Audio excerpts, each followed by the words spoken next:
Satu, dua, tiga, mulai. Baik, Assalamualaikum warahmatullahi wabarakatuh. Sebelumnya yang terhormat Bapak Nuris Bagus Mulyo, SPD MPD, selaku dosen pengampu mata kuliah Administrasi Ekspor Impor, dan teman-teman yang hadir di perkuliahan hari ini. Di sini kami dari kelompok 5 akan mempresentasikan materi kami mengenai menganalisis transaksi ekspor impor. Sebelum itu, perkenalkan, saya Nabila Azalia Agustin dengan NIM akhir 067, lalu ada rekan saya Intan Nur Aini dengan NIM akhir 019, lalu Fravangesti Wika Areta dengan NIM akhir 066, lalu Muhammad Ilham dengan NIM akhir 070, lalu Franatan Krisna Putra dengan NIM akhir 142, kemudian Natisha Azaria dengan NIM akhir 168, dan Ahmad Al-Akbar dengan NIM akhir 170. Baik, langsung saja untuk materi pertama yaitu pengertian ekspor impor. Pengertian ekspor impor menurut peraturan pemerintah tahun 2021 yaitu ekspor sendiri merupakan kegiatan mengeluarkan atau mengirimkan produk dari dalam wilayah pabean ke negara lain dengan sistem pembayaran, kualitas, dan syarat penjualan lainnya yang disetujui pihak eksportir dan importir. Sementara pengertian dari impor yaitu kegiatan membeli dan mendatangkan produk dari wilayah luar pabean Indonesia atau ke luar negeri untuk masuk dan memenuhi kebutuhan yang tidak dapat diproduksi di dalam negeri. Next. Selanjutnya yaitu transaksi ekspor-impor. Setiap negara memiliki perbedaan dalam hal sumber daya alam, iklim, keahlian tenaga kerja, dan lainnya, sehingga mempengaruhi produk yang dihasilkan oleh negara tersebut. Perbedaan ini membuat negara lain mencari dan membeli barang yang tidak dapat diproduksi di dalam negerinya ke negara lain. Hal ini menimbulkan terjadinya aktivitas jual beli antar negara yang jika dalam perdagangan internasional secara umum disebut dalam transaksi ekspor impor. Next. Selanjutnya yaitu peraturan pembayaran devisa. Dalam transaksi ekspor impor terdapat peraturan khusus terkait alat pembayaran yang disebut dengan devisa seperti dolar Amerika, dolar Singapura, dolar Hong Kong, yen, dan lainnya. Menurut peraturan pemerintah nomor 16 tahun 1970, peraturan ini penyempurnaan dari UU Undang-Undang Nomor 32 Tahun 1964 yang berisi ketentuan tentang lalu lintas devisa negara. Yang pertama, setiap orang dapat dengan bebas menggunakan dan memperoleh devisa negara. Yang kedua, devisa hasil ekspor barang dan jasa dapat dimiliki dan digunakan oleh eksportir sesuai dengan keperluannya. Yang ketiga, penjualan devisa kepada dan pembelian dari Bank Indonesia dilakukan melalui bank devisa dengan kurs yang terjadi dalam bursa valuta asing. Yang keempat, cara pembayaran ekspor dan impor tidak lagi dilakukan dengan cara pembayaran lain sesuai persyaratan antara penjual dan pembeli. Next.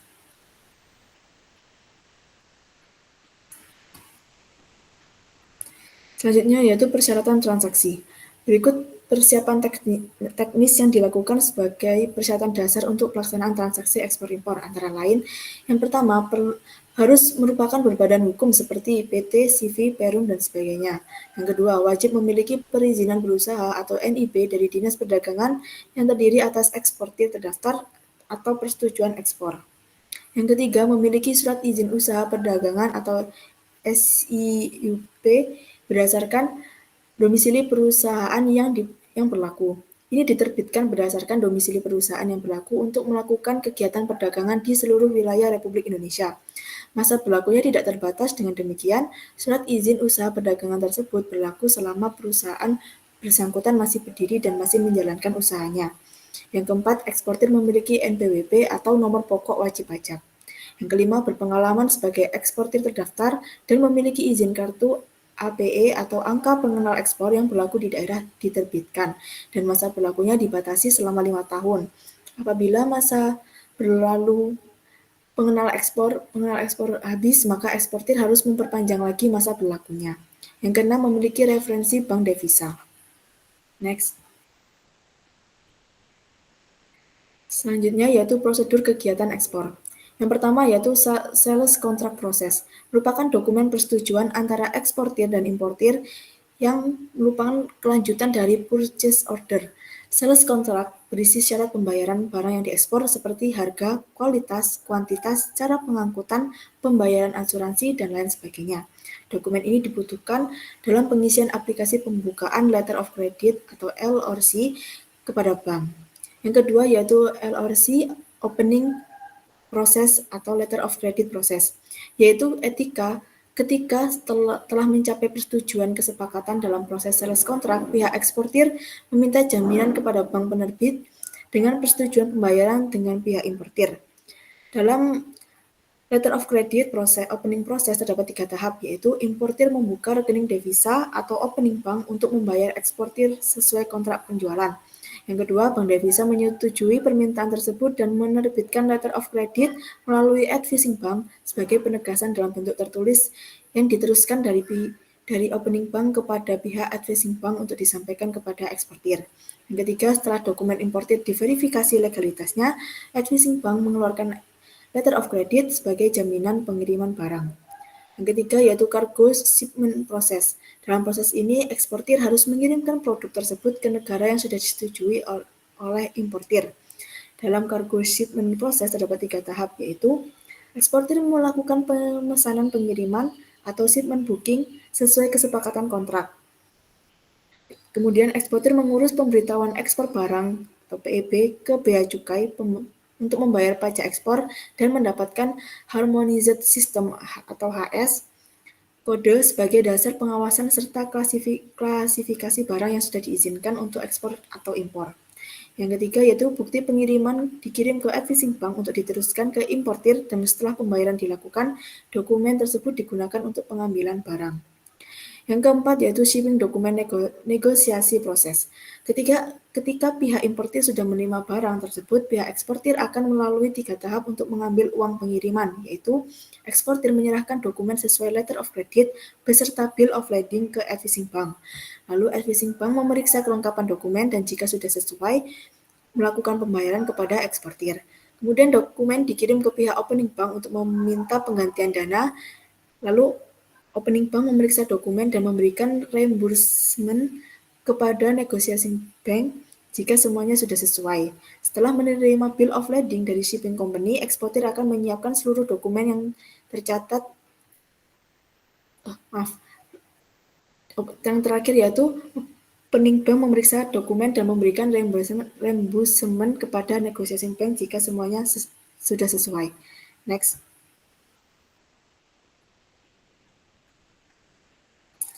Selanjutnya yaitu prosedur kegiatan impor. Kegiatan impor diawasi oleh Badan Pengawasan Fasilitas Pabean atau biasa juga disebut Bea Cukai. Berikut tahapan prosedur impor. Yang pertama, pengumpulan dokumen seperti dokumen perjanjian dengan supplier luar negeri yang bersangkutan dan dokumen asli impor yang telah disahkan oleh Bea Cukai. Yang kedua, importir wajib membayar bea masuk dan pajak impor dengan tarif sesuai nilai dan variasi jenis barang yang akan diimpor melalui bank yang bekerja sama dengan pemerintah. Yang ketiga, setelah melakukan pembayaran, importir wajib memberitahukan kepabeanan tentang barang impornya dengan dokumen lengkap NIK, PIB, dan dokumen pelengkap pabean seperti invoice, packing list, airway bill, delivery order, dan dokumen lainnya yang telah diisyaratkan. Yang keempat yaitu menetapkan jalur barang impor yang telah ditentukan oleh Bea Cukai.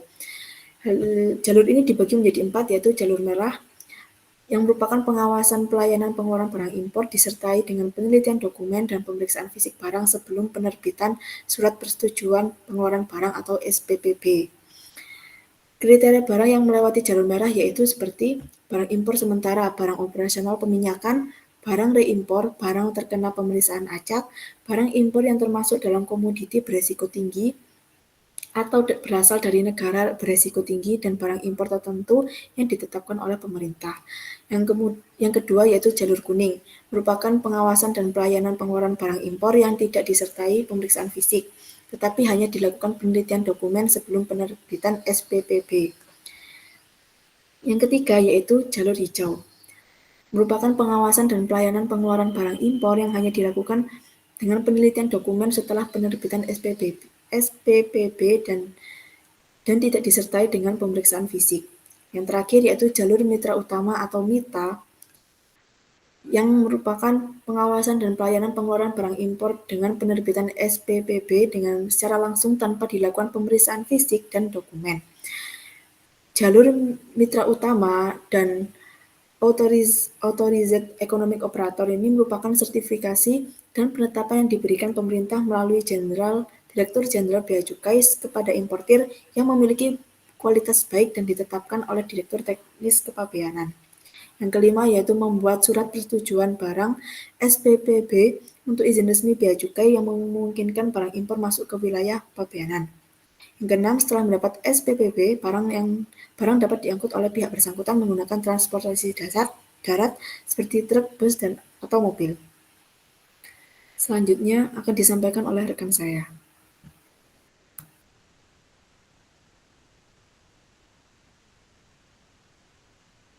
Oke, untuk selanjutnya yaitu tentang perjanjian dasar transaksi ekspor dan impor. Perjanjian ekspor-impor adalah persetujuan dari kedua belah pihak, baik perusahaan maupun pribadi yang disebut eksportir dan importir untuk mengadakan persetujuan jual beli barang secara internasional. Dalam sebuah transaksi pasti terdapat perjanjian antara dua pihak secara tertulis maupun tidak tertulis. Sama halnya pada transaksi perdagangan internasional atau bisa disebut ekspor-impor juga menggunakan perjanjian antara eksportir dan importir. Perjanjian ini disebut dengan sales contract. Dalam sales contract ini berisi tentang yang pertama, terdapat nama barang, kedua jumlah barang, ketiga harga satuan barang, yang keempat adalah harga, yang kelima kondisi barang saat penyerahan, dan yang keenam yaitu cara pembayaran. Sales contract ini dapat digunakan sebagai bukti apabila sewaktu-waktu terjadi perselisihan dagang. Next.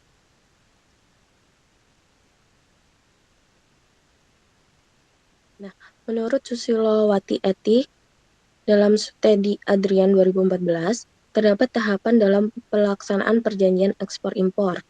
Yang pertama yaitu terdapat tahapan awal perjanjian. Pada tahap ini, eksportir menyerahkan syarat-syarat penawaran produk kepada importir atau an inquiry for quotation. Apabila disetujui, maka kedua pihak dapat mengikatkan diri pada perjanjian tersebut. Yang kedua yaitu terdapat tahap terjadinya perjanjian atau kontraktual, yaitu realisasi dari tahap awal yang kemudian dijadikan perjanjian tertulis secara rinci. Yang ketiga yaitu post-kontraktual, yaitu tahap pelaksanaan kontrak yang telah disepakati sebelumnya. Next.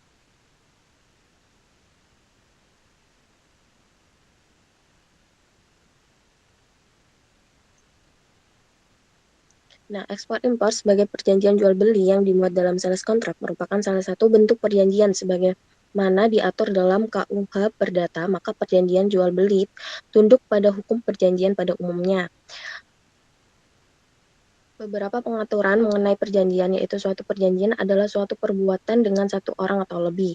Berdasarkan KUH Perdata pasal 1320, agar suatu perjanjian dianggap sah dan mengikat secara hukum, harus memenuhi 4 syarat. Yang pertama yaitu sepakat mereka yang mengikat dirinya, yang kedua kecakapan untuk membuat perjanjian, yang ketiga suatu hal tertentu, yang keempat suatu sebab yang halal. Semua perjanjian yang dibuat secara sah berlaku sebagai undang-undang bagi mereka yang membuatnya. Suatu perjanjian tidak dapat ditarik kembali selain dengan kesepakatan dua belah pihak atau karena alasan yang oleh undang-undang dinyatakan cukup untuk itu.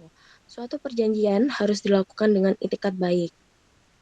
Nah, selain terdapat syarat sah dalam suatu perjanjian, tentu terdapat suatu perjanjian dapat dianggap tidak sah atau cacat apabila terjadi hal seperti yang pertama, yaitu paksaan. Dalam hal ini, paksaan terjadi ketika suatu perbuatan menimbulkan rasa takut pada seseorang yang berpikiran sehat, karena perbuatan itu membuat merasa dirinya atau harta bendanya benar-benar terancam mengalami kerugian yang jelas dan nyata. Yang kedua, yaitu kekeliruan atau kesesatan. Dalam hal ini terjadi apabila salah satu pihak memahami fakta penting dalam perjanjian. Misalnya, seseorang membeli sebuah barang karena mengira barang itu asli padahal ternyata palsu. Kesalahan persepsi ini membuat persetujuan yang diberikan tidak benar-benar berdasarkan pemahaman yang tepat. Yang ketiga yaitu penipuan.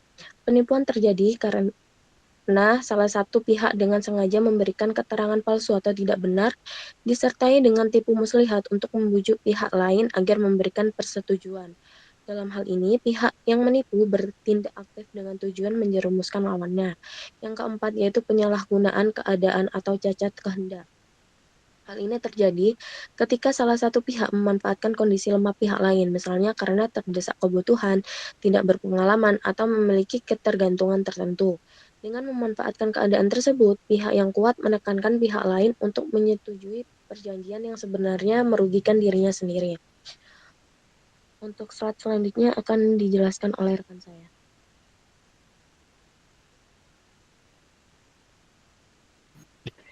Baik, yang berikutnya adalah pembayaran transaksi ekspor-impor. Pembayaran dalam ekspor-impor adalah transaksi keuangan yang terjadi dalam perdagangan internasional. Pembayaran ini dilakukan berdasarkan kesepakatan yang sudah dirundingkan sebelumnya. Peran pembayaran ekspor-impor ini antara lain: 1. Memfasilitasi perdagangan internasional. 2. Mengurangi risiko keuangan. 3. Mengatur kewajiban dan tanggung jawab. 4. Mendorong pertumbuhan ekonomi.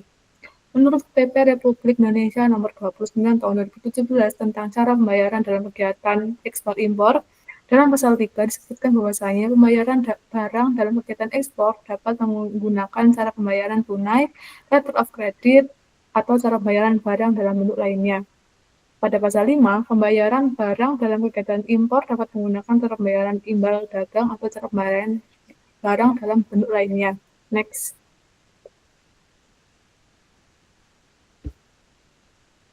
Jenis pembayaran ekspor impor. Di sini ada letter of credit dan ada non letter of credit. Letter of credit di sini ada dua, yaitu letter of credit umum dan letter of credit.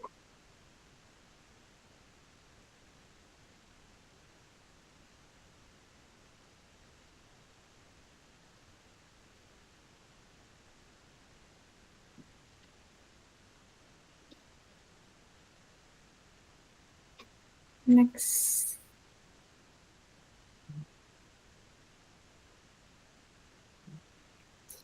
Pembayaran letter of credit. Dalam arti yang sempit, kredit dokumenter atau letter of credit didefinisikan sebagai jaminan pembayaran oleh bank secara bersyarat. Dalam arti yang luas, letter of credit didefinisikan sebagai jaminan tertulis dari sebuah bank kepada seller, beneficiary atas permintaan buyer applicant account untuk melakukan pembayaran, yaitu membayar, mengakses atau menegosiasi vessel sampai dengan sejumlah uang tertentu yang telah ditetapkan sebelumnya atas dokumen-dokumen yang disyarat ke dalam jangka waktu tertentu. Nah, di dalam LC umum dan LC khusus ini terdapat beberapa jenis, yaitu untuk LC umum terdapat irrevocable LC, irrevocable confirmed LC, irrevocable unconfirmed LC. Untuk letter of credit khusus ada revolving LC, red clauses LC, transferable LC, back-to-back LC, straight LC, restricted LC, negotiable LC. Next.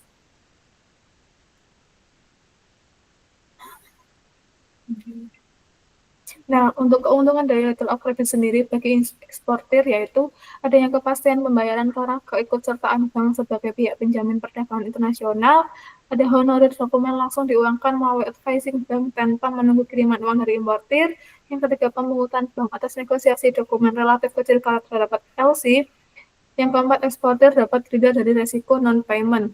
Nah, untuk keuntungan bagi importir ada dua, yaitu pembukaan letter of credit atau LC dari importir memungkinkan terjadinya impor barang dan mengekspor barang. Yang kedua, sebagai penjamin penerimaan dokumen secara lengkap dan utuh. Namun, terdapat kekurangan dari letter of credit itu sendiri, yaitu biaya yang ditanggung oleh kedua pihak cukup besar. Yang kedua, importir akan menanggung LOI karena marginal deposit. Yang ketiga, barang bukan menjadi tanggung jawab bank. Lanjut.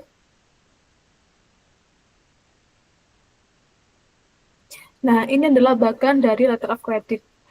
Pada awalnya, eksportir dan importir akan melakukan sales kontak untuk menyepakati transaksi jual beli barang.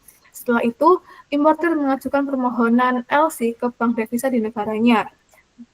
Kemudian, bank importir akan menerbitkan letter of credit sesuai permohonan tersebut dan mengirimkannya kepada bank eksportir. Selanjutnya, bank eksportir atau advising bank memberikan advice LC kepada eksportir sebagai jaminan pembayaran. Setelah menerima kepastian dari LC, eksportir menyiapkan barang ekspor dan dokumen pendukung, lalu menyerahkan vessel dan dokumen ke banknya. Kemudian, bank eksportir meneruskan vessel dan dokumen tersebut ke bank importir untuk dilakukan pemeriksaan. Sementara itu, eksportir mengirimkan barang kepada importir sesuai kesepakatan. Selanjutnya, bank eksportir melakukan negosiasi dokumen dengan bank importir, dan apabila dokumen dianggap sesuai, maka eksportir menerima hak pembayarannya. Kemudian bank importir melanjutkan pembayaran dengan cara mendebit rekening importir dan selanjutnya menyalurkan dana tersebut kepada bank eksportir. Dan pada akhirnya, eksportir menerima pembayaran sesuai nilai letter of credit. Next.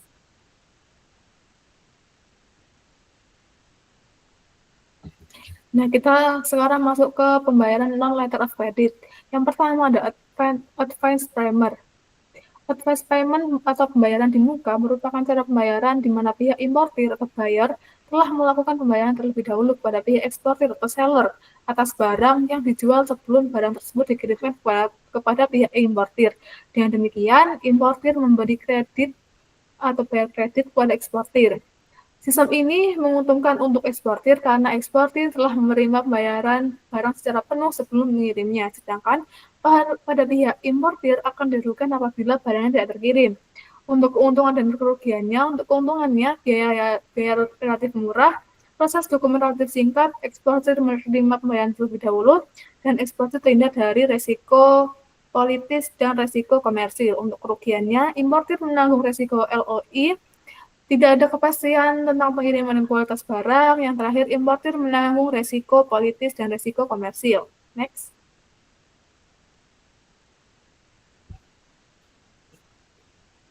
Nah, ini adalah alur dari advance payment yang dimulai dari eksportir dan importir melakukan sales kontak untuk menyepakati transaksi jual beli, kemudian importir mengajukan aplikasi transfer ke banknya untuk melakukan pembayaran di muka, kemudian bank importir memproses pembayaran dan menyalurkan dana ke bank eksportir. Selanjutnya, bank eksportir menerima pembayaran tersebut dan meneruskannya kepada eksportir. Setelah menerima uang muka, eksportir kemudian melakukan pengiriman barang kepada importir. Selanjutnya, eksportir juga mengirimkan dokumen pengiriman kepada importir. Dan pada akhirnya, importir dapat melakukan pengeluaran barang dari pelabuhan atau tempat tujuan dengan menggunakan dokumen tersebut. Next. Nah, untuk non-letter of credit yang kedua adalah open account. Cara pembayaran open account ini adalah merupakan kebalikan dari advance payment, di mana pihak eksportir mengirim barangnya terlebih dahulu sebelum adanya pembayaran dari pihak importir dan pembayaran dilaksanakan kemudian hari. Dengan ini, pihak eksportir memberikan fasilitas kredit, seller kredit kepada pihak importir. Nah, dengan ini, pihak eksportir memberikan fasilitas kredit, seller kredit kepada pihak importir segera setelah eksportir mengapalkan barangnya dan mengirimkan dokumen pengapalan atau bill of lading beserta commercial invoice tercantum tanggal berapa importir harus melakukan pembayaran barang. Umumnya dicantumkan klause yang menyatakan pembayaran mendahului tanggal tersebut diberikan diskon. Nah, untuk keuntungan dan kelemahannya, keuntungan biaya relatif murah, proses dokumen relatif singkat, importir menerima pembayaran setelah barang diterima, importir terhindar dari resiko politis dan resiko komersil. Namun untuk kelemahannya, eksportir telah melepas hak kepemilikan barang tanpa adanya jaminan pembayaran, dan eksportir menanggung resiko politis dan resiko komersil. Next.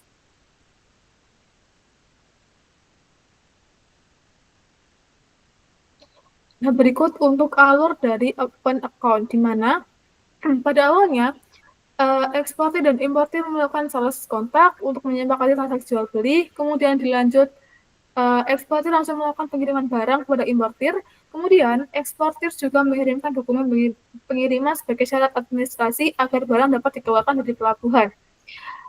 Selanjutnya, importir menggunakan dokumen tersebut untuk melakukan pengeluaran barang. Setelah barang diterima, importir kemudian melanjutkan aplikasi transfer ke banknya untuk membayar kewajiban kepada eksportir. Selanjutnya, bank importir akan memproses pembayaran dana mengirimkan dana ke bank eksportir. Akhirnya, bank eksportir melakukan pembayaran dana tersebut kepada eksportir sehingga eksportir menerima pembayaran atas transaksi tersebut. Next.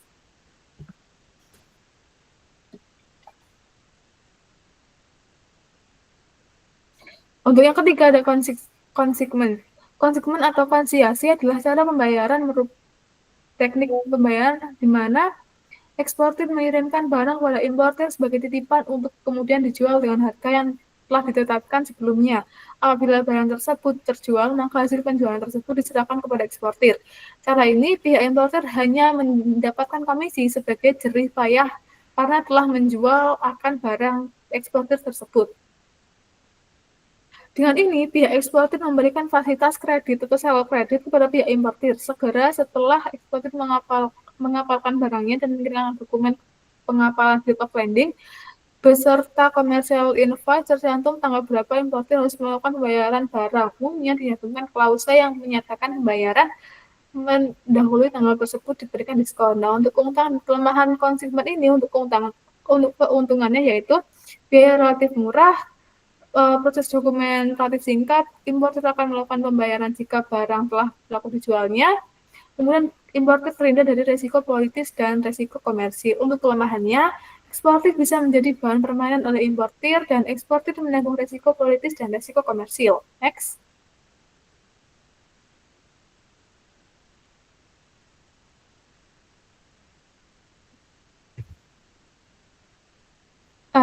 Berikut adalah alur dari proses konsigmen, yaitu yang pertama pada awalnya eksportir dan importir melakukan sales of kontrak untuk menyepakati transaksi, kemudian eksportir langsung melakukan pengiriman barang ke negara importir, kemudian eksportir juga mengirimkan dokumen kepada banknya yang selanjutnya diteruskan kepada bank importir. Setelah barang sampai, importir dapat melakukan pengeluaran barang dari pelabuhan. Selanjutnya, importir menjual barang tersebut di pasar sesuai sistem konsiasi dan hasil penjualannya kemudian disetorkan ke bank importir. Kemudian, importir mengajukan aplikasi transfer agar hasil konsiasi tersebut dapat dikirimkan ke bank eksportir. Selanjutnya, bank importir melakukan pembayaran dengan menyalurkan dana hasil penjualan ke bank eksportir. Dan pada akhirnya, bank eksportir meneruskan dana tersebut kepada eksportir sehingga eksportir menerima pembayaran dan hasil konsiasi barang yang dijual oleh importir. Next.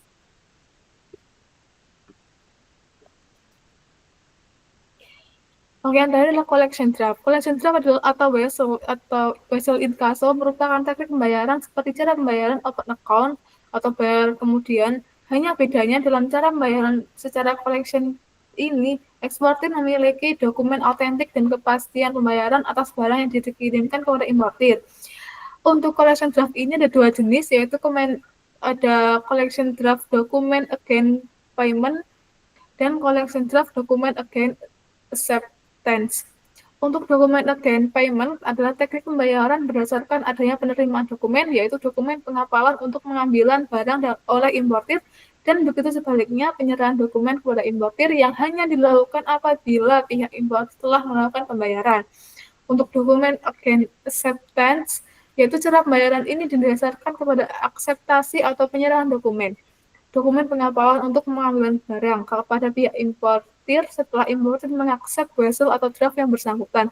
Dengan mengakses wesel tersebut berarti importir mengaku hutang dan akan dibayar pada saat tanggal jatuh tempo sebagaimana yang tercantum dalam wesel tersebut. Untuk keuntungan dan kerugiannya, untuk keuntungannya yaitu dokumen ekspor tidak diserahkan kepada importir sebelum pembayaran atau akseptasi. Yang kedua, importir dapat menunda pembayaran sampai barang tiba di tujuan. Untuk kerugiannya, tidak ada jaminan pembayaran bagi eksportir, kemudian kemungkinan terjadi non-payment atau non-acceptance jika terjadi default importir atau reputasi di mata, kemudian data internasional akan rusak. Next.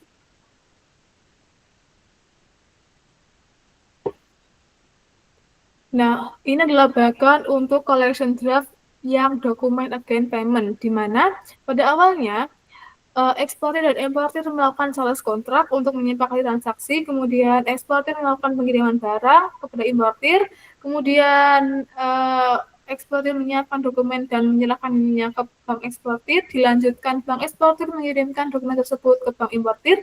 Setelah menerima, bank importir memberikan advice dokumen kepada importir, kemudian importir melakukan pembayaran terlebih dahulu kepada bank importir untuk bisa mengambil dokumen. Selanjutnya, bank importir meneruskan pembayaran tersebut ke bank eksportir.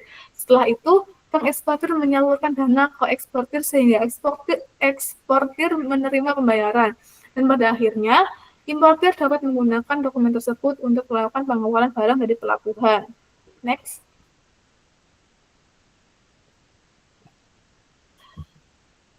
Nah, ini adalah collection draft yang bagian dokumen against acceptance. Yang dimana pada awalnya eksportir dan importir tentu saja melakukan sales kontrak untuk menyeimbangkan transaksi, dilanjut eksportir melakukan pengiriman barang kepada importir, kemudian eksportir menyiapkan dokumen dan menyerahkan ke bank eksportir, dilanjut dengan bank eksportir mengirimkan dokumen tersebut ke bank importir. Setelah menerima, bank importir memberikan advice dokumen akseptasi kepada importir. Nah, dalam metode ini, importir tidak langsung membayar, tetapi cukup memberikan akseptansi atau janji bayar pada tanggal jatuh tempo kepada bank. Kemudian bank importir menyampaikan informasi akseptasi tersebut ke bank eksportir. Selanjutnya, pada jatuh tempo, importir melakukan pembayaran ke bank importir. Setelah itu, bank importir meneruskan dana ke bank eksportir. Pada akhirnya, eksportir menerima pembayaran sesuai nilai transaksi, sementara importir dapat melakukan pengeluaran barang dari pelabuhan menggunakan dokumen yang telah diterimanya. Next.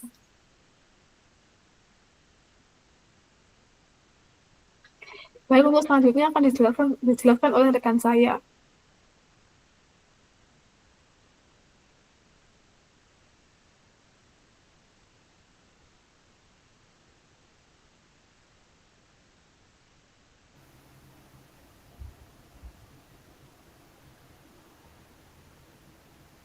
Baik, di sini kita akan membahas mengenai pembiayaan ekspor dengan letter of credit syariah. Pengertian dari LC ekspor syariah menurut studi Andrian 2014 merupakan suatu instrumen yang berupa surat pernyataan yang diterbitkan oleh bank dengan isi pernyataan dari importir yang akan membayarkan kepada eksportir atas barang yang dipesannya sesuai dengan prinsip perdagangan syariah. Transaksi perdagangan ekspor-impor memiliki banyak jenis sistem pembayaran yang digunakan.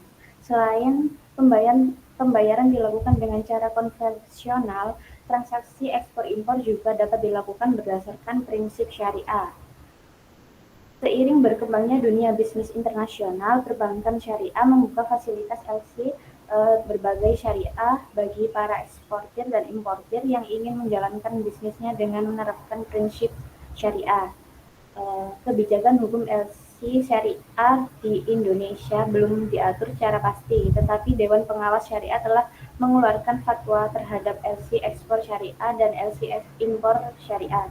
Tetapi fatwa yang dikeluarkan belum secara maksimal dapat mengcover permasalahan-permasalahan pembiayaan ekspor-impor dengan LC syariah. LC ekspor syariah di Indonesia telah memiliki landasan hukum berupa fatwa Dewan Pengawas Syariah nomor 35 DSN MUI 9/2002 yang ditetapkan pada tanggal 14 September 2002. Dalam pelaksanaannya LC ekspor syariah menggunakan beberapa jenis akad yang sesuai dengan prinsip-prinsip syariah.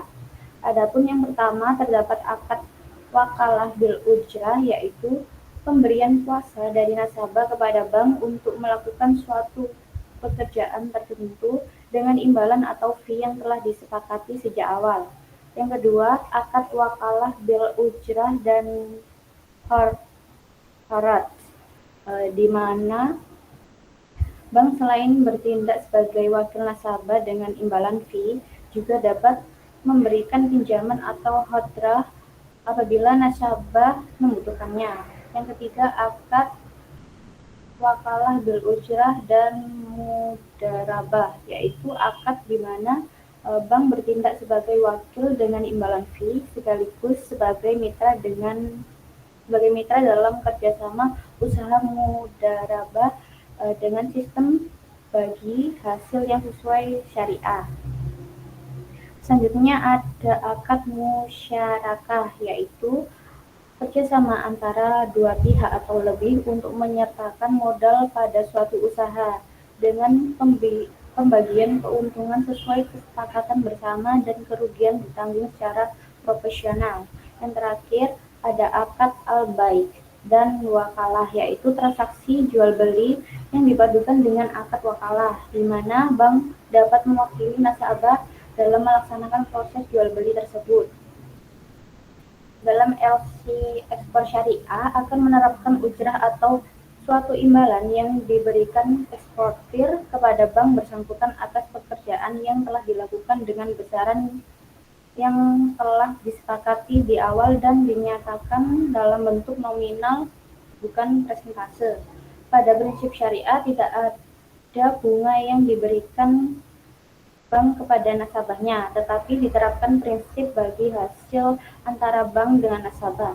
Penggunaan LC syariah memberikan manfaat bagi bank syariah sebagai sumber pendapatan dan bagi nasabah mendapat barang ekspor beserta dokumen-dokumen penyertaannya, menjamin penyelesaian pembayaran perdagangan, serta sebagai pendukung kegiatan ekspor berprinsip syariah.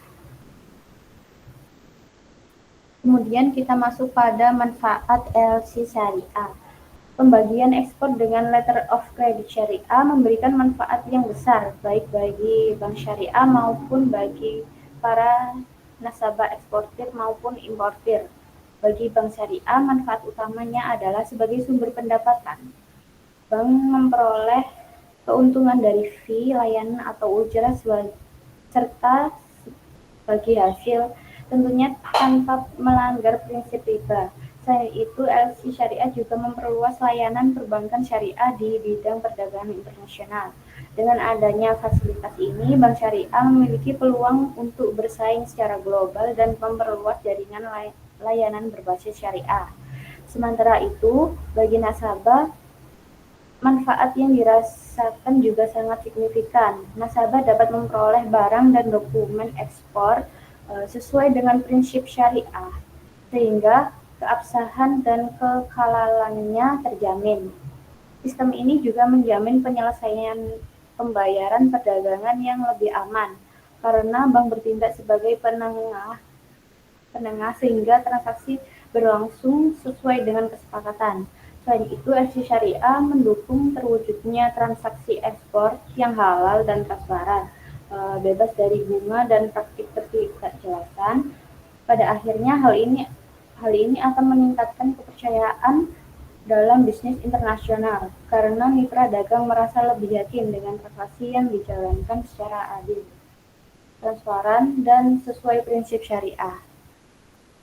Untuk sesi selanjutnya akan dijelaskan oleh rekan saya.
Oke, selanjutnya pembiayaan impor letter of credit syariah.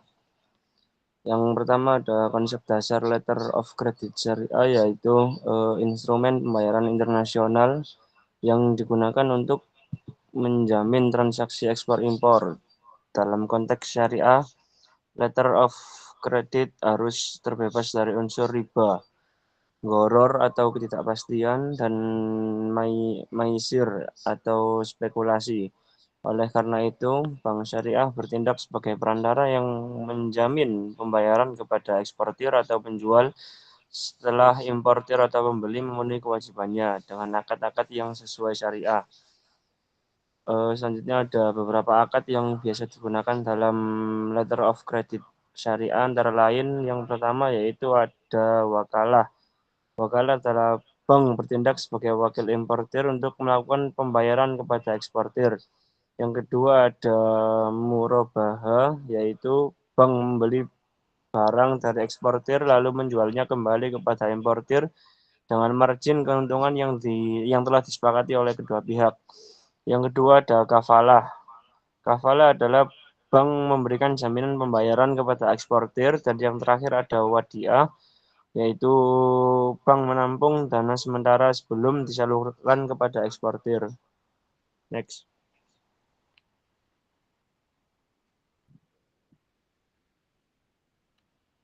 Yang kedua yaitu mekanisme letter of credit syariah dalam pembiayaan impor. Yang pertama, importir atau nasabah mengajukan pembukaan letter of credit ke bank syariah. Selanjutnya, bank syariah menerbitkan letter of credit untuk eksportir melalui bank koresponden di negara eksportir. Selanjutnya, eksportir mengirimkan barang beserta dokumen pengapalan.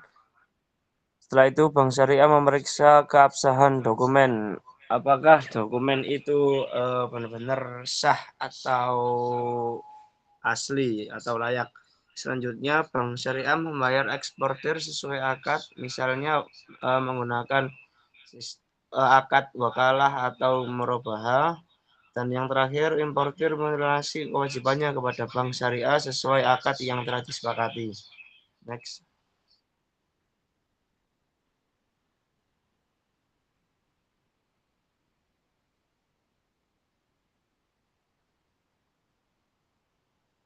Yang ketiga, analisis dari perspektif ekonomi dan syariah. Di sini ada keuntungan dan kelemahan. Keuntungannya yaitu ada 3 poin. Yang pertama, kepastian pembayaran. Eksportir mendapat kepastian karena pembayaran dijamin oleh bank syariah. Yang kedua, kesesuaian syariah. Menghindari bunga atau interest dan menggantinya dengan margin keuntungan atau fee atau ujroh. Yang ketiga yaitu meningkatkan kepercayaan internasional. Letter of credit syariah memudahkan importir muslim bekerjasama dengan eksportir yang mensyaratkan transaksi syariah. Dan kelemahannya, yang pertama biaya lebih tinggi karena adanya margin atau fee bank syariah yang kadang lebih besar dibanding bunga konvensional. Yang kedua, kompleksitas akad. Perlu kejelasan akad agar tidak ada unsur gharar. Yang ketiga, keterbatasan jaringan bank syariah. Belum semua negara memiliki bank koresponden syariah. Next.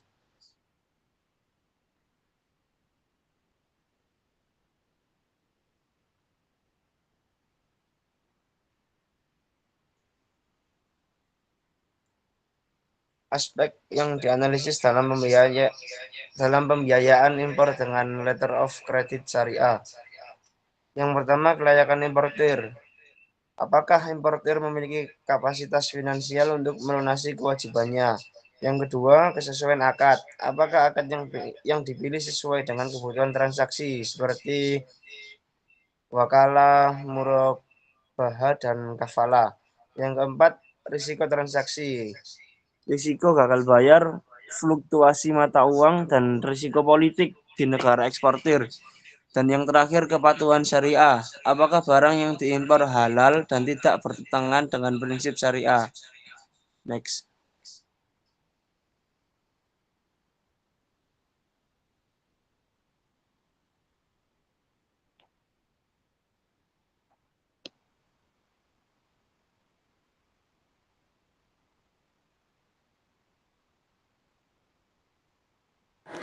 Baik, untuk selanjutnya adalah pembiayaan ekspor dan impor dengan letter of credit syariah yang telah dibahas tadi.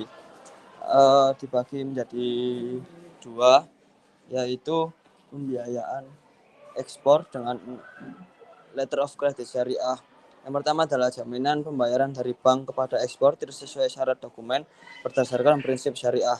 Yang kedua adalah karakteristik bank menerima ujrah atau bisa kita sebut dengan imbalan dalam bentuk nominal, bukan bunga, serta mengutamakan prinsip bagi hasil, bukan sistem bunga. Yang selanjutnya adalah akad atau akad dari letter of credit syariah adalah wakalah bin ujrah, mutrobah, musyarakah atau bai. Dengan pembiayaan ekspor dengan letter of credit syariah memiliki kelebihan yaitu pembayaran terjamin, pendapatan halal, dan juga bebas riba. Untuk yang sudah dijelaskan tadi, yang kedua adalah pembiayaan impor dengan letter of credit syariah. Jadi letter of credit syariah yaitu janji bank membayar eksportir jika dokumen terpenuhi. Yang kedua adalah karakteristik dari pembiayaan impor dengan letter of credit syariah adalah menghindari riba dengan memakai akad syariah dan juga ada ujrah atau bisa disebut dengan fee, bukan bunga, serta berbasis kepercayaan dan juga dokumen.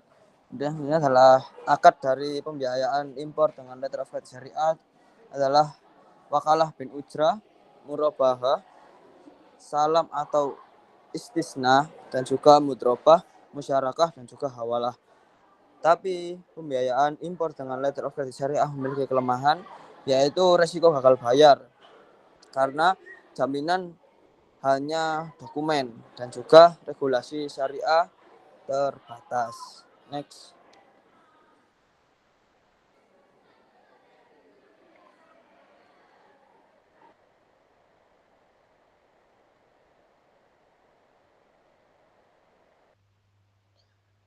Baik, selanjutnya yaitu studi kasus. Kelompok kami mengambil studi kasus dari Wilmar Group yang menjadi gambaran nyata bagaimana transaksi ekspor-impor di sektor agribisnis bisa berujung pada praktik penyalahgunaan yang merugikan negara dan masyarakat. Sebagai salah satu perusahaan raksasa minyak sawit dunia, Wilmar terjerat skandal korupsi fasilitas ekspor crude palm oil atau CPO yang menyebabkan kerugian negara sangat besar.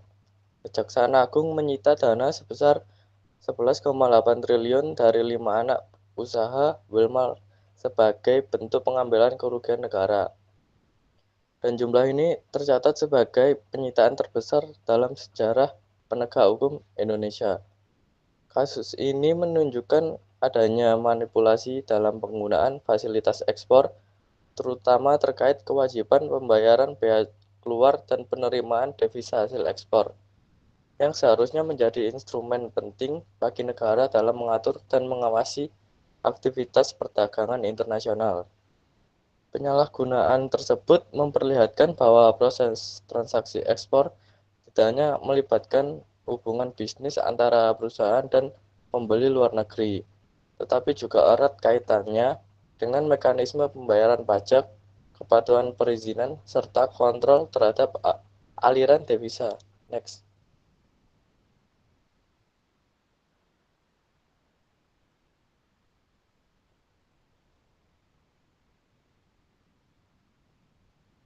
Selain itu, Wilmar juga tersangkut kasus beras oplosan, di mana Satgas Pangan Polri menemukan praktik pencampuran dan pelabelan beras premium yang tidak sesuai standar mutu.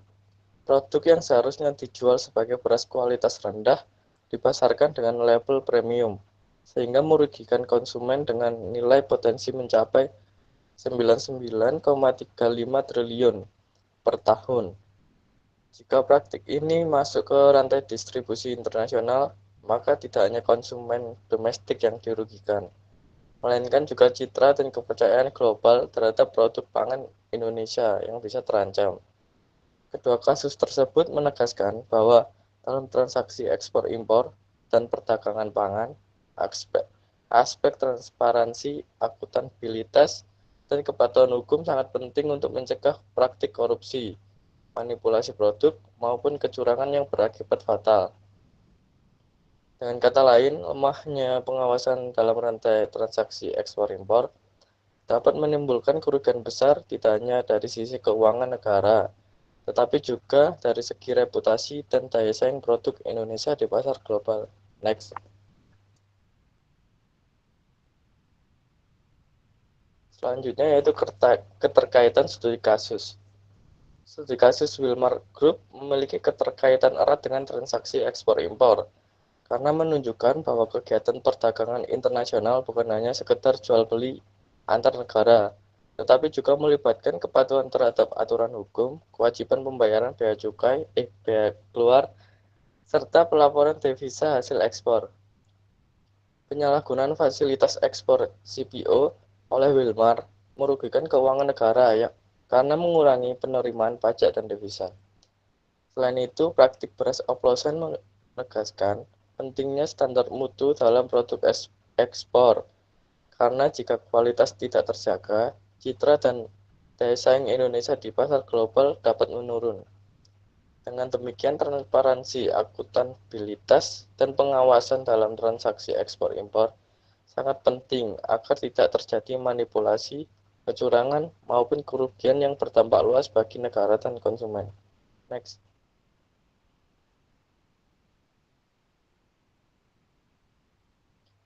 Selanjutnya yaitu strategi studi kasus. Strategi yang tepat untuk mengatasi kasus dari Wilmar Group sesuai dengan transaksi ekspor-impor dapat dilakukan melalui beberapa langkah penting. Yang pertama, pengetatan regulasi dan pengawasan fasilitas ekspor dengan memastikan setiap perusahaan wajib melaporkan devisa hasil ekspor atau THE secara transparan dan tepat waktu, serta membayar bea keluar sesuai ketentuan. Yang kedua, penguatan sistem audit dan kontrol internal di perusahaan untuk mencegah manipulasi data ekspor maupun pencampuran produk sehingga standar mutu tetap terjaga. Next.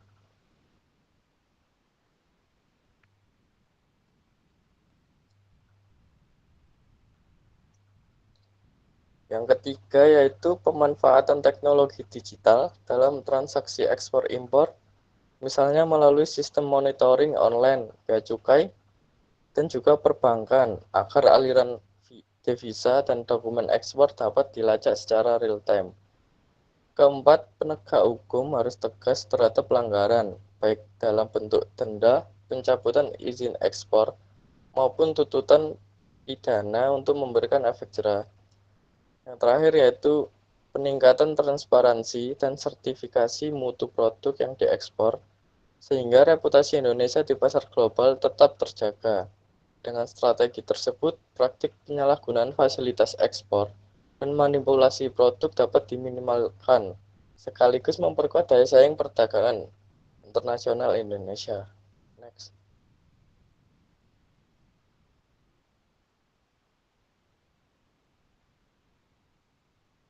Baik, sekian dari presentasi dari kelompok kami.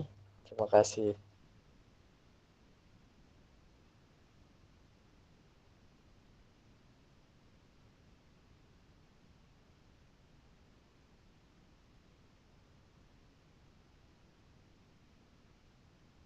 Baik, untuk selanjutnya yaitu sesi tanya jawab. Apabila rekan-rekan ingin bertanya, silakan raise hand terlebih dahulu.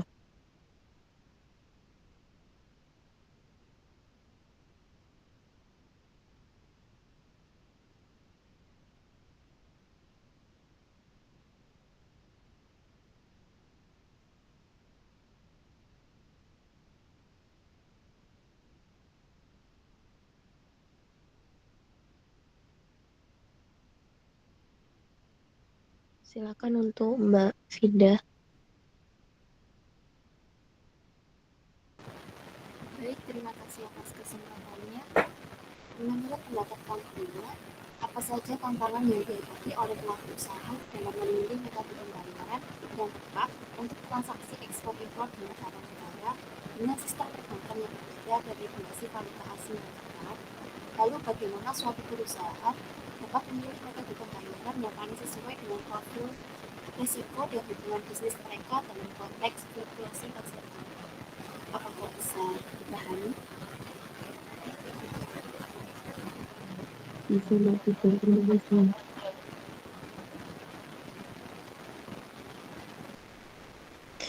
Untuk Mbak Almi selanjutnya dipersilakan. Baik, terima kasih atas kesempatannya Mbak Intan. Saya ingin bertanya, dalam perdagangan internasional, praktik manipulasi data ekspor-impor, korupsi fasilitas bea cukai, hingga kekurangan kualitas produk masih sering terjadi. Seperti yang terlihat dari studi kasus yang kelompok Anda paparkan, ya, kasus Wilmar Group. Dari perspektif ekonomi syariah, transaksi ekspor-impor seharusnya berjalan sesuai prinsip keadilan, transparansi, dan keterhindaran dari riba, gharar maupun maisir. Pertanyaannya, menurut kelompok Anda, bagaimana cara mencegah terjadinya manipulasi dan praktik curang dalam transaksi ekspor-impor? Baik, terima kasih Mbak Almi atas pertanyaannya. Untuk selanjutnya yaitu Mbak Erlina, dipersilakan. Baik, terima kasih Mbak.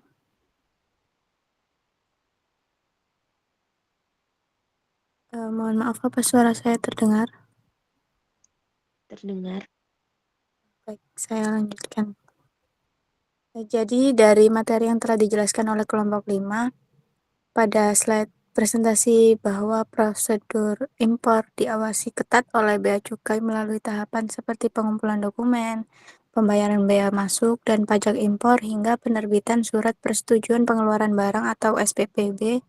Mekanisme ini tidak hanya memastikan kelancaran arus barang, tapi juga berfungsi sebagai instrumen negara dalam mencegah penyelundupan, memanipulasi dokumen, dan potensi kerugian devisa. Pertanyaan saya, menurut kelompok 5, sejauh mana peran bea cukai dalam menjamin transparansi dan kepatuhan hukum pada kegiatan impor, dan apa dampak yang mungkin timbul terhadap perekonomian nasional apabila pengawasan terhadap prosedur impor dilemahkan? Terima kasih. Apakah bisa dipahami? Bisa Mbak Erlina, terima kasih. Untuk selanjutnya Mas Rifan, dipersilakan. Baik, terima kasih Mbak Intan atas kesempatannya. Mohon izin Pak Noding, saya ingin bertanya kepada kelompok yang presentasi. Tadi sudah dijelaskan mengenai dokumen again payment, mengenai pengapalan dokumen sebaiknya dalam pengambilan barang oleh importir, dan begitu sebaliknya penyerahan dokumen kepada importir yang hanya bisa dilakukan apabila pihak importir telah melakukan pembayaran. Kemudian saya ingin bertanya kepada kelompok Anda, menurut kelompok Anda, argumen atau jawabannya secara spesifik baik yang terjadi di lapangan dalam menangani problem atau suatu masalah dalam mekanisme collection draft, atau bisa tadi dijelaskan dari dokumen agent payment maupun dokumen agent acceptance. Importir menolak melakukan pembayaran atau tidak memenuhi janji transaksi. Strategi apa yang sebaiknya dilakukan eksportir untuk meminimalisir risiko kerugian dan bagaimana dampaknya terhadap keberlanjutan hubungan dagang internasional tanpa mengorbankan kelancaran arus barang dan pembayaran internasional? Apakah sudah jelas pertanyaan saya? Sudah Mas Rifan, terima kasih atas pertanyaannya. Mungkin yang terakhir untuk selanjutnya yaitu Mbak Firda, dapat dipersilakan.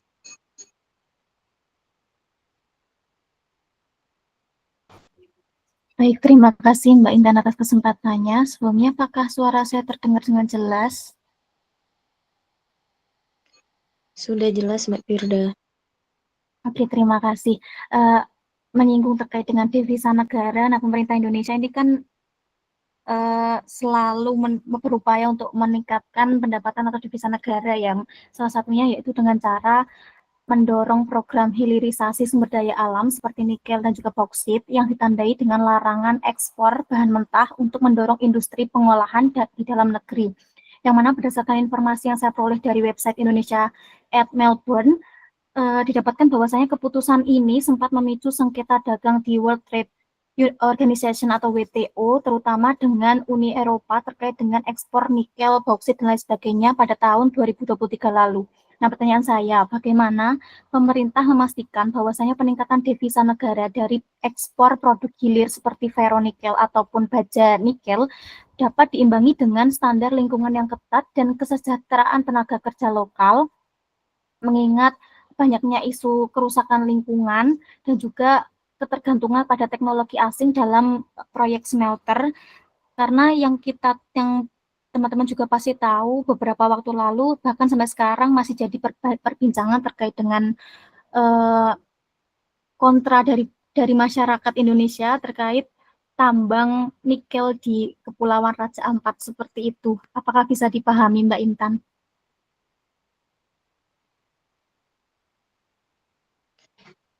Bisa dipahami, Mbak Firda. Terima kasih.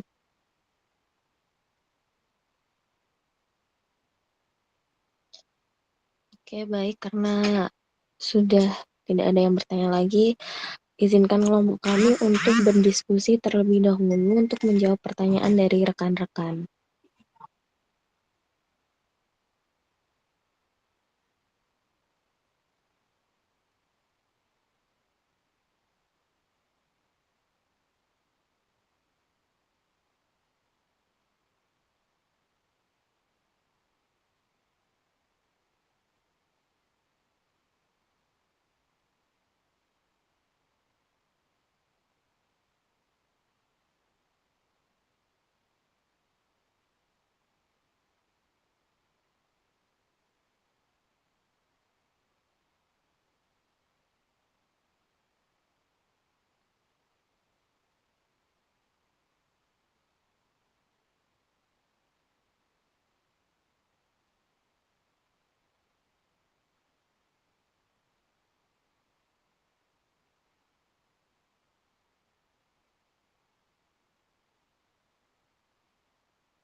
Oke, baik. Di sini saya akan menjawab pertanyaan dari Mbak Erlina,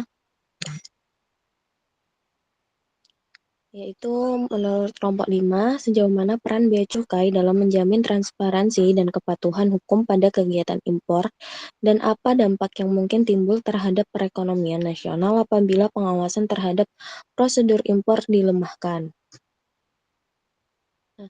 Menurut kelompok kami, peran Bea Cukai dalam kegiatan impor itu bukan sekedar mengawasi arus barang saja, tapi juga menjamin adanya transparansi dan kepatuhan hukum. Melalui tahapan seperti pengumpulan dokumen, pembayaran bea masuk dan pajak impor, sampai penerbitan SPPB, Bea Cukai memastikan semua proses berjalan sesuai aturan. Jadi fungsi Bea Cukai ini sekaligus sebagai instrumen negara untuk mencegah adanya penyelundupan, manipulasi dokumen, dan juga kebocoran devisa. Nah, jika pengawasannya dilemahkan, dampaknya bisa besar sekali bagi perekonomian nasional. Misalnya akan lebih banyak penyelundupan, penerimaan negara dari pajak dan bea masuk berkurang, lalu persaingan usaha menjadi tidak sehat karena barang ilegal lebih mudah dan lebih murah daripada produk resmi. Bahkan bisa merusak reputasi dagang Indonesia di mata internasional karena dianggap kurang tegas dalam menegakkan aturan. Sehingga Bea Cukai memiliki peran strategis sebagai penjaga pintu masuk barang dari luar negeri sekaligus sebagai benteng ekonomi negara. Apakah dapat terjawab, Mbak Erlina? Sangat terjawab, Mbak Intan. Terima kasih. Terima kasih kembali.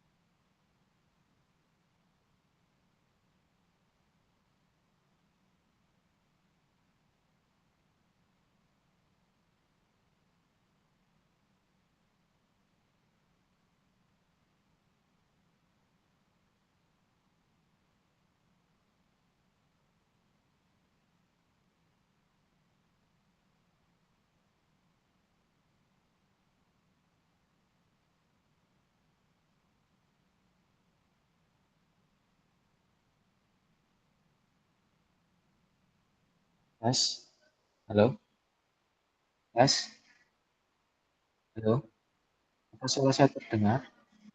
Terdengar, Bapak. Sudah selesai? Masih tanya jawab, Bapak.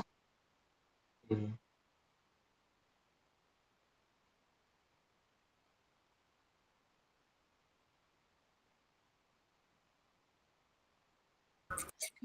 Baik, di sini saya akan menjawab pertanyaan dari Vida. Di mana pertanyaan adalah menurut pendapat kelompok 5, apa saja tantangan yang dihadapi oleh pelaku usaha dalam memilih menteri pembayaran yang tepat untuk transaksi ekspor impor dengan sistem perbankan yang berbeda dan regulasi valuta asing yang ketat. Lalu, bagaimana suatu perusahaan dapat memilih model pembayaran yang paling sesuai dengan profil resiko dan hubungan bisnis mereka dalam konteks fluktuasi pasar global. Baik, menurut kelompok kami, tantangan yang sering dihadapi pelaku usaha dalam memilih metode pembayaran ekspor impor itu biasanya ada di perbedaan aturan setiap perbankan di tiap-tiap negara, di mana regulasi devisa tentunya berjalan dengan ketat dan fluktuasi nilai tukarnya itu juga berpengaruh. Kondisi ini membuat eksportir dan importir tentunya harus berhati-hati agar tidak terkena resiko keterlambatan atau bahkan sampai ke tahap gagal dalam tahap pembayaran. Oleh karena itu, pentingnya pemilihan metode pembayaran harus disesuaikan juga sama profil resiko perusahaan serta tingkat kepercayaan dengan partner bisnis satu sama lain. Kalau kerjasamanya masih baru atau negaranya itu punya aturan devisa yang ribet atau ketat, biasanya lebih aman itu pakai letter of credit karena ada jaminan dari bank. Namun, kalau punya hubungan bisnis yang lebih kuat dan saling percaya satu sama lain dengan rekan bisnis, maka dapat menggunakan metode seperti open account atau konsigmen biar lebih fleksibel dan tentunya biayanya relatif murah. Nah, dalam situasi pasar global yang fluktuatif ini, perusahaan juga perlu memakai strategi kayak hedging atau diversifikasi partner dagang supaya lebih aman. Dan pada intinya, metode pembayaran itu tidak ada yang paling bagus dan semua itu harus sesuai sama kondisi yang terjadi di lapangan, tapi harus disesuaikan dengan situasi serta tingkat kepercayaan dengan mitra dagang masing-masing. Begitu. Apakah bisa diterima, Mbak Ida? Iya, bisa diterima. Terima kasih, Mbak Reta. Sama Mbak Ida. Mutun, aku mau jawab.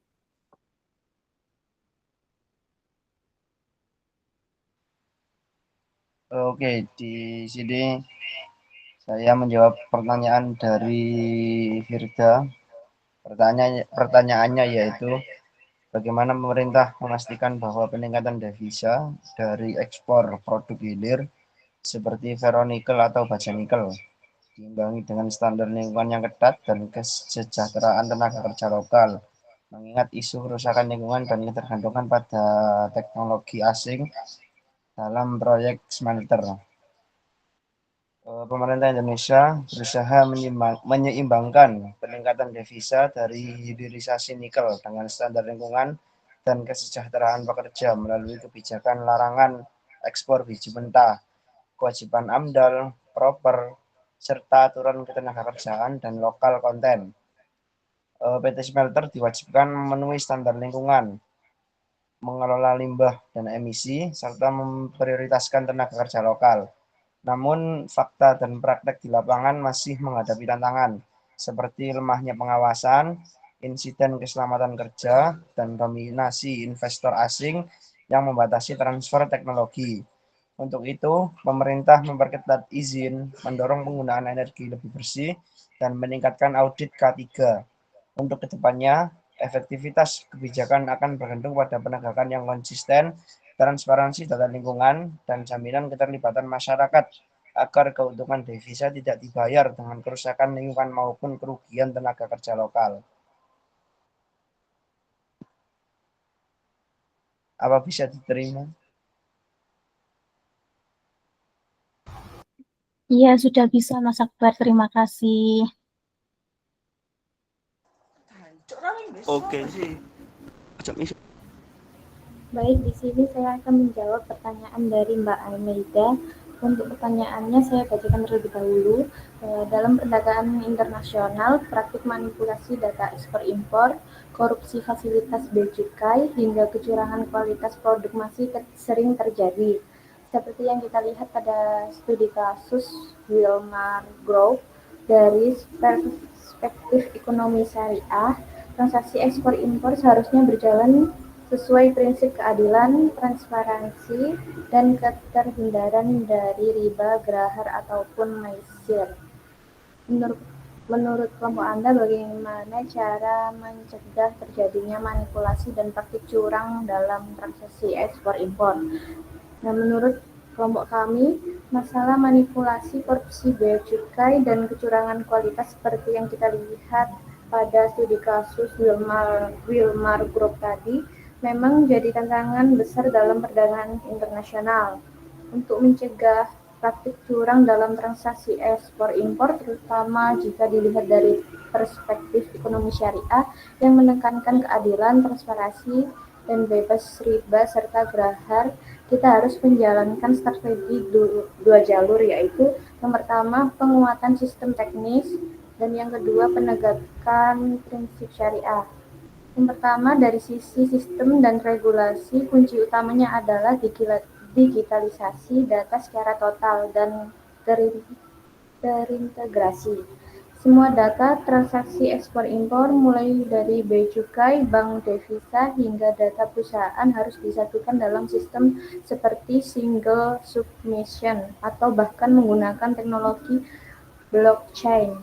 Dengan cara ini, datanya menjadi permanen dan tidak bisa dimanipulasi, sehingga penyimpanan bisa langsung dideteksi saat itu juga. Selain itu, pengawasan bea cukai harus diperketat dengan memperkuat manajemen risiko dan melakukan audit post-clearance yang ketat, diiringi sanksi yang sangat berat, termasuk pencabutan izin usaha bagi para pelaku kecurangan. Terakhir, untuk mengatasi masalah kualitas produk, harus ada sertifikasi dan inspeksi independen wajib sebelum barang dikirimkan. Nah, yang kedua, dari sisi ekonomi syariah, pencegahan harus diikat dengan prinsip kepatuhan mutlak. Setiap transaksi harus menggunakan akad syariah yang eksplisit seperti wakalah, murabahah, atau kafalah yang bertujuan menghilangkan grahar dan riba. Semua biaya dan margin keuntungan juga wajib diumumkan secara transparan dan disepakati di awal. Lembaga keuangan syariah bersama Dewan Pengawas Syariah memiliki peran vital untuk memastikan bahwa barang yang diimpor seluruh proses pembiayaan menggunakan prinsip bagi hasil atau fee. bukan bunga, sehingga transaksi terjamin keadilan dan keabsahannya. Singkatnya, kecurangan hanya bisa diminimalisir jika kita menggabungkan sistem yang tidak bisa ditembus dengan etika bisnis yang diikat oleh prinsip keadilan syariah. Bagaimana Mbak Almi? Udah bisa diterima jawabannya? Iya, bisa diterima. Terima kasih Mbak Latisha. Baik, sama-sama.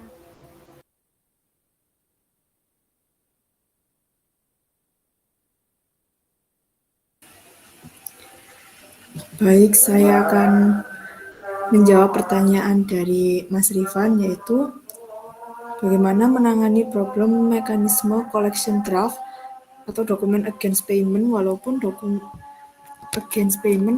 dokumen against acceptance importir menolak melakukan pembayaran atau tidak memenuhi janji akseptasi. Strategi apa yang sebaiknya dilakukan eksportir untuk meminimalisir risiko kerugian dan bagaimana dampaknya terhadap keberlanjutan hubungan dagang internasional tanpa mengorbankan kelancaran arus barang dan pembayaran internasional. Menurut hasil diskusi kelompok kami, penolakan pembayaran atau akseptasi dapat jika importir menolak membayar atau akseptasi dalam collection draft, maka eksportir beresiko rugi karena memang tidak ada jaminan pembayaran. Namun, untuk mengurangi resiko adanya hal tersebut, maka bisa dilakukan dengan sebelum transaksi bisa melakukan verifikasi mendalam mengenai rekam jejak importir, termasuk memeriksa referensi bank devisa importir seperti yang disyaratkan untuk eksportir dalam persyaratan transaksi. Lalu memastikan sales kontrak sangat rinci mengenai kondisi pembayaran, penalti keterlambatan, dan mekanisme penyelesaian sengketa. Kemudian mempertimbangkan untuk mengambil asuransi kredit ekspor. Ini untuk melindungi eksportir dari adanya risiko gagal bayar importir meskipun ada biaya tambahan. Namun jika memang adanya penolakan, maka pihak eksportir bisa segera menghubungi importir untuk memahami apa alasan melakukan penolakan. Komunikasi yang efektif bisa membantu menyelesaikan kesalahpahaman atau masalah yang kecil. Lalu tawarkan opsi negosiasi ulang seperti perpanjangan waktu pembayaran atau penyesuaian harga jika ada masalah kualitas yang valid. Namun eksportir perlu berhati-hati agar tidak terlalu berkompromi. Kemudian jika memang negosiasinya gagal, eksportir harus segera mencari pembeli alternatif di negara importir atau negara terdekat untuk meminimalkan kerugian akibat biaya penyimpanan dan penurunan nilai barang. Terakhir, jika memang tidak dapat dilakukan dengan negosiasi, maka eksportir bisa mempertimbangkan mengambil tindakan hukum sesuai dengan yurisdiksi yang disepakati dalam sales kontrak. Namun tentu akan memakan waktu dan juga tambahan biaya. Kemudian untuk dampaknya pada hubungan dagang internasional, yaitu penolakan ini dapat merusak kepercayaan dan keberlanjutan hubungan dagang internasional. Eksportir mungkin bisa saja ragu untuk bertransaksi lagi dengan importir tersebut atau bahkan dengan importir lain dengan negara yang sama jika masalah ini sering terjadi. Hal ini juga akan menghambat kelancaran arus barang dan pembayaran internasional karena eksportir akan cenderung beralih ke metode pembayaran yang lebih aman seperti letter of credit atau mencari mitra dagang di negara dengan resiko yang lebih rendah. Oleh karena itu penting bagi eksportir untuk menyeimbangkan antara meminimalkan kerugian finansial dan menjaga reputasi serta hubungan bisnis jangka panjang. Apakah bisa diterima, Mas Rifan? Baik, terima kasih Mbak Nabila. Jawaban yang sudah cukup jelas dan detail. Baik, sama-sama.